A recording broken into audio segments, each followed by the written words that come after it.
17 के उमरिया गे तोर 17 के उमरिया गे अब भैलो साल 18 के।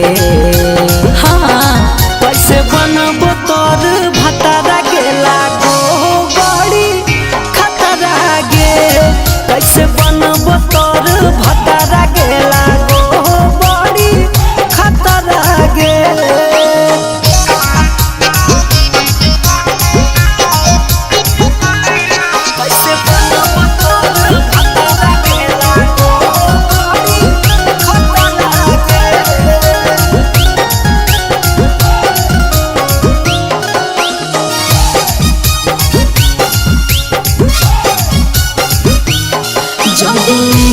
करभी बड़े छत करभी रे चली जेबो जहाँ अगर मत देखी रे। साचो की हरे जादे लेट करभी बड़े छत करभी रे चली जेबो जहाँ अगर मत देखी रे। केते दिन खाना खैभी रे कितने दिन खाना खैबे तई मम्मी के पकड़े आचारा रे।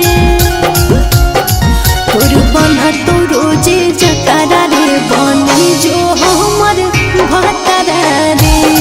कैसे बनब तोर भतारा गे लागो बड़ी खतरा गे।